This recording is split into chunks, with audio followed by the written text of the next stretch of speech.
In 1974, Richard Nixon became the first president in the history of the United States to resign his office.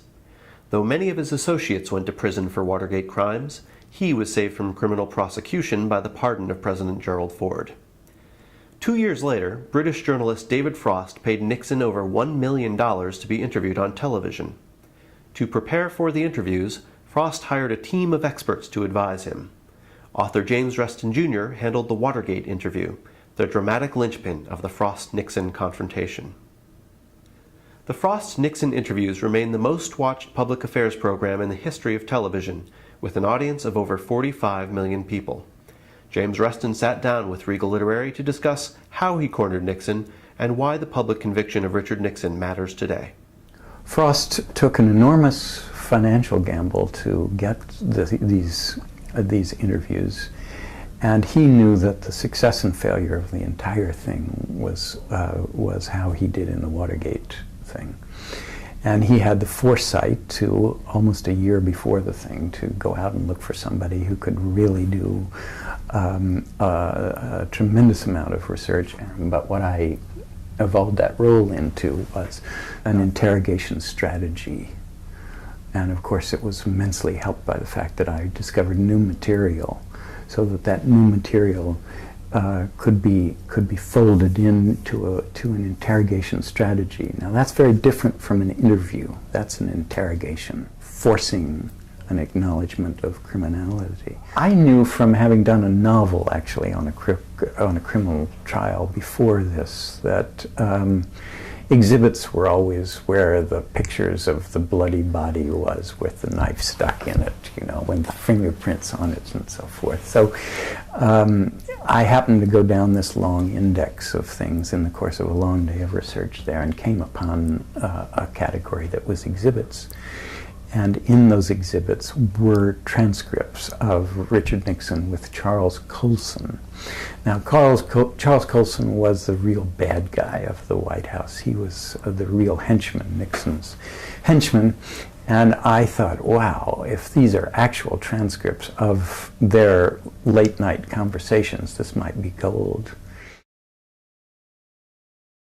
He looked great. He was very, very articulate. He did look presidential. He was really quite on display as this man who had dominated American politics for 30 years. We knew that Nixon was going to be good. We weren't sure that Frost was going to be very good. And in point of fact, it really came up to the stroke of midnight, the actual sort of moment when it was time for him to go on the set to begin this interrogation, that he finally sort of realized the historical responsibility that he bore, and he did really bear down and did his homework, and he was brilliant. He would allow Nixon to restate his public position, and then he would drop these surprises on Nixon, which gave a lie to his public position. And that had a devastating effect on the chemistry of the interviews. That's why they're so dramatic.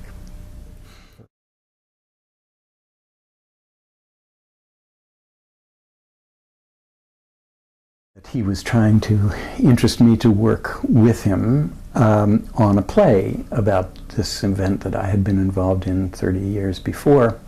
So I remembered that I had written this, and so I rooted about in my papers and found this manuscript, and I gave it to Peter Morgan.